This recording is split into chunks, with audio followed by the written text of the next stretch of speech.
Actual facts, no guesswork. No response is a response. The answer that you've been waiting on may already be in the silence. Sometimes the loudest message is the one that was never spoken. Stop chasing people whose silence has already answered your question. No response is a response. We've been taught to wait. We wait for the text. We wait for closure. We wait for somebody to explain why they disappeared. Actual facts, no guesswork. But the people we wait for know our address, whether it's a work address, a hangout address, an email address, phone address. But while you waiting, life keeps moving. Pay attention to actions more than words. Consistent silence tells you something. It might not tell you everything, but it tells you enough so you don't put your purpose on hold. I've learned that some of the greatest opportunities are missed because we spend too much time waiting on a response from somebody that already chose to be without us. They already chose to ignore us. They already chose to act like they don't acknowledge you. Let me give you this courtroom evidence. Evidence number 1, silence. Evidence number 2, repeat silence. Evidence number 3, excuses. Evidence number 4, inconsistencies. The evidence speaks for itself. And let me give you the verdict on this thing. Actual facts, no guesswork. Stop waiting for permission to move forward. No response is a response. Respect the silence, learn the lesson, and keep walking. Actual facts, no guesswork. Subscribe for more messages that challenge your thinking.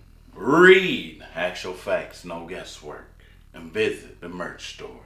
The speech. How many months have you waited for somebody who already answered you by not saying a word? Silence has its own language. The question is whether you are ready and willing to hear it.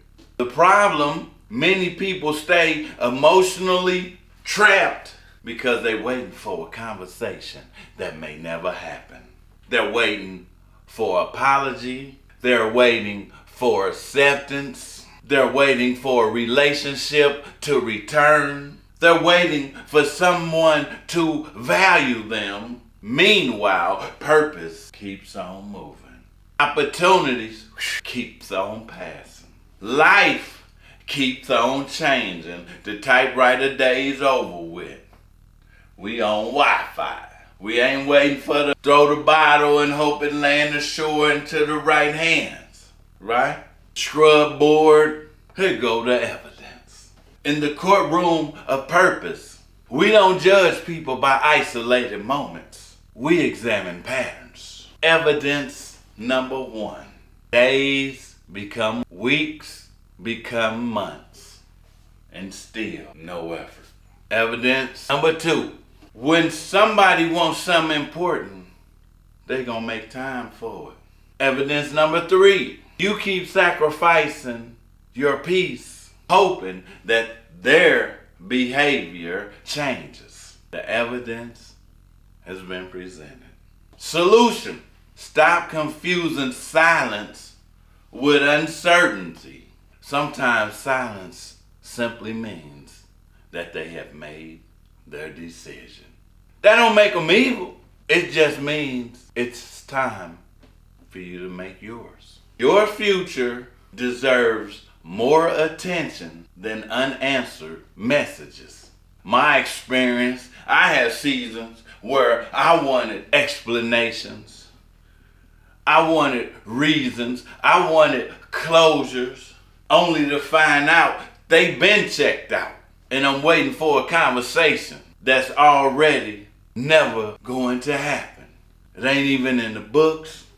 It ain't in the forecast. It ain't on their mind. Then I realized something.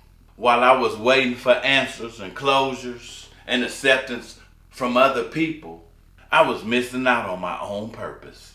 I could have been grooming myself, learning something, educating myself on something, building something for myself. I took all the time away from me, waiting on closure for somebody else, waiting for approval for somebody else, waiting for the validation of somebody else who's already kicked me to the side. And I start focusing on me, and then my books come to fruition. My speaking come to fruition. My business come to fruition. My dreams are steady being written. Everything about me started to improve when I stopped chasing people and started chasing my own purpose. Let me give you this Quran connection. One example is the story of the prophet Yusuf. His own brothers threw him in the well before he was eventually elevated to leadership in Egypt. Instead of spending his life chasing acceptance from those who objected him, he remained patient, faithful, and continued to fulfill his purpose. That's the Quran, Surah Yusuf, 12:8 through 12:1. Lesson: your rejection can become the beginning of your assignment if you keep moving forward. And here goes the verdict. After reviewing the evidence on your life, this court has reached a verdict. Stop waiting for responses that may never come. Invest your energy into becoming the person that God created you to be. Court adjourned. Actual facts. No guesswork.